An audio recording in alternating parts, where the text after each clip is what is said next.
Hello, welcome back to the channel. Today I have a live swatch and review for you of the new Essie Spring 2023 collection.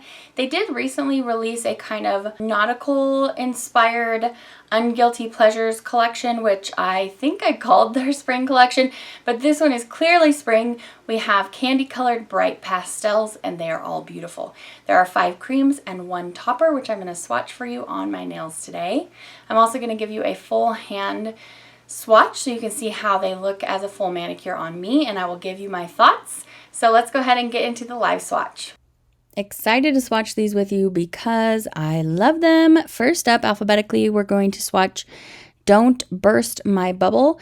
So I'm going to swatch everything at 2 coats on my nails as I always do. So you have a chance to watch the formula apply. They basically all apply the same.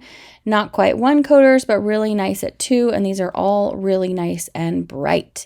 So Don't Burst My Bubble immediately. I thought, how similar is this to Bikini So Teeny? It's darker and more purple leaning than that. It's also similar to Ripple Reflect, just a little bit lighter and more purple leaning.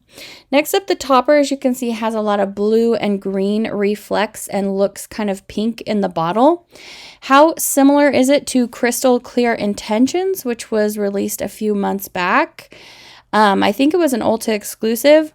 Feel the Fizzle from this collection looks pink in the bottle, whereas Crystal Clear Intentions looks more blue-green, and then it has kind of a little bit larger red, like orangey red iridescent flakes, whereas what the payoff you're going to get from these micro flakies are mostly kind of pink to blue, a little bit of green on the edge. So that's Feel the Fizzle.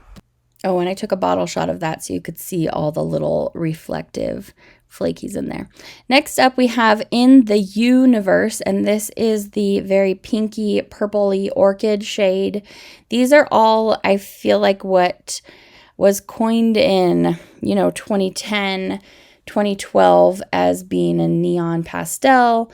They're just really, really bright pastel shades, probably derived from neon pigment. And I'm just so glad that Essie chose to be so fun for spring 2023. I thoroughly enjoyed these shades. Do they have as robust of a formula as the Morgan Taylor Spring Collection? No, they do not. However, the formula is really good, and the Morgan Taylor Collection is a little bit more on the dusty pastels kind of coloration, still like incredibly saturated dusty pastels. These aren't dusty, they're just bright and almost chalky appearing, but not... they're kind of riding that fine line. They just are really, really bright and fun and playful, candy colored, like candy coated kind of nails. So this is the green, and it's called It's High Time. There are actually 2 greens. One is a very light spring green, and then this one is the very blue leaning It's High Time. That's also the polish that I swatched the topper over in the full hand swatch.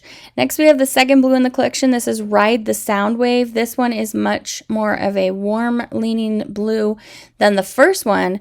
The first polish up, Don't Burst My Bubble, was almost a periwinkle. It looks that purple leaning. So really 2 different blues, and I love them both for totally different reasons. All of the colors in here are really fun and playful and very different from each other. So I encourage you to snag the whole collection if you're looking for some bright and hopeful kind of shades in your life for this spring. The last polish in the collection is Your Scent-sational, with scent built into that word.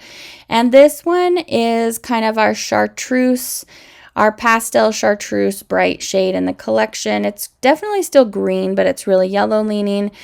And I thought, how similar is this to Gelato? Gelato has a lot more white in it, and this one pulls a lot more of that springy green. So here's 2 coats of Your Scent-sational, and this is 2 coats on my nails right here, and that's the final polish in their spring collection. Alright, so that was the full live swatch of this collection. I did purchase this collection in store at Ulta. I expect it will be available online at some locations as well, so you can look out for that, and I will link down below where I usually go to shop Essie. But as for the day of filming this, I hadn't seen them online yet. So if you want to stop by your Ulta, you might have some luck in finding them there. Of course, that's not going to be a discount price for you. I usually like to help you find your mainstream polishes for a discount. So you can wait and see if they pop up online if you would like to. I did really love this collection. In fact, I think that I'm ranking this as my most favorite spring collection so far this year, but of course we have yet to look at Orly's spring collection and China Glaze as well. So don't forget to subscribe so you'll be notified of any of my upcoming live application reviews. Let me know what you thought of this collection in the comments below, and I will see you back for another video very soon. Take care. Bye.